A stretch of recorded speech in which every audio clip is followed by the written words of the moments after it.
There's nothing like sunset at the skate park for James Parison. The wheels under his heels,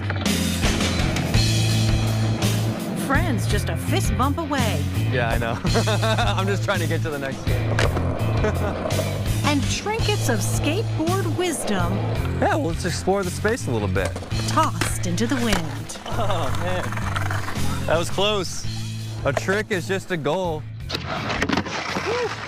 That's when the most pure version of myself comes out.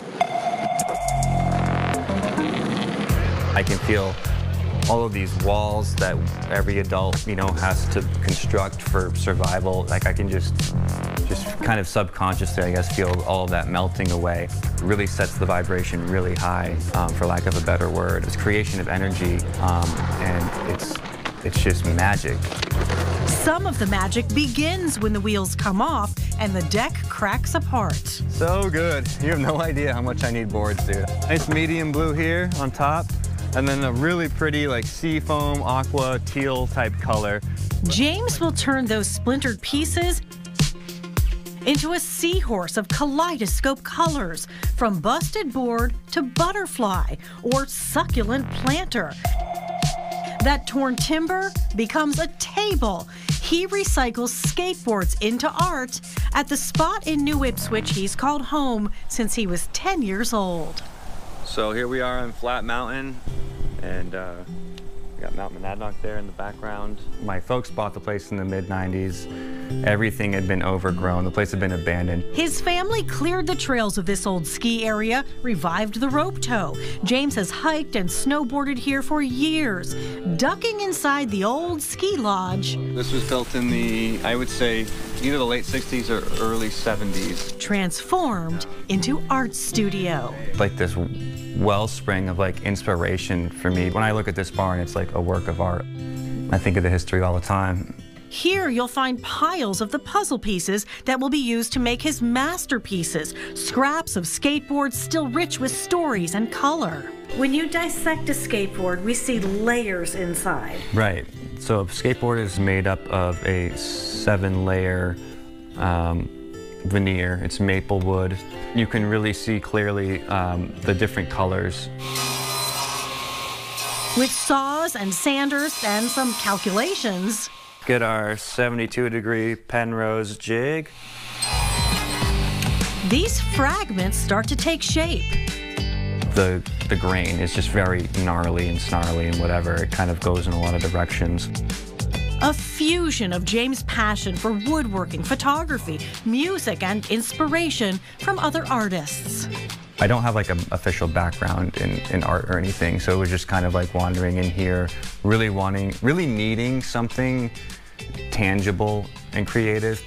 A lot of hours and a lot of boards go into one geometrically genius piece. So I had to save up a bunch of boards, use exclusively the ends, the noses and the tails they're called. So if you jump up kind of a half of a hexagon, all of the curves will move away from each other. A James Parison mosaic can take 10 or 20 recycled skateboards, like this jellyfish.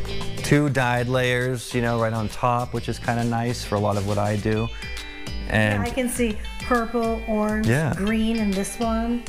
A signature collage of colors. They're just a trip, I guess. Like, it's kind of just, it's like, what is that?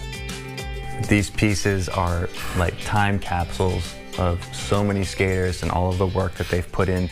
They're all just shrines to a culture that has shaped me, saved me. It's just a way to give back. This one's kind of cool because it was already so colorful before doing this step, you know? But the uniformity that happens with the sheen and all of the contrast that pops out is just so cool to see. His portfolio is swimming with sea creatures, some floating on the walls of the Union Coffee Company in Milford, each tentacle grabbing the attention of customers sipping at one of his conversation tables. It's very jazzy, it's very funky, but it has like that cool like mathematical element to it as well. It's not for everybody. It's definitely like an accent piece. A lot of the tables are that way. This is a kind of a cathartic way to play with color, and there's like a liberation through the limitation that's already there. You just get what you get when I collect all the boards. Like on a skateboard, James challenges himself in the studio. The shape here is an icosahedron, which is the most complex of the platonic solids. 20 triangles, 20-sided. It symbolizes water, which is kind of neat when it's used for a plant. This craftsman, this artist of math and meaning, has a tough time putting a name to what he does. What I'm doing, if I'm going to call it anything, I'm just an experimentalist, because it's really just seeing what can be done and learning and growing along the way. And when he needs inspiration, let's hit the park. He'll find it wheeling into the sunset of another day. It's Zen in one of the most pure forms. One of the core tenets of Zen is that it's pretty much stop talking and do it. That's the thing about skating. It makes every aspect of your body, mind, and soul really work together. All right.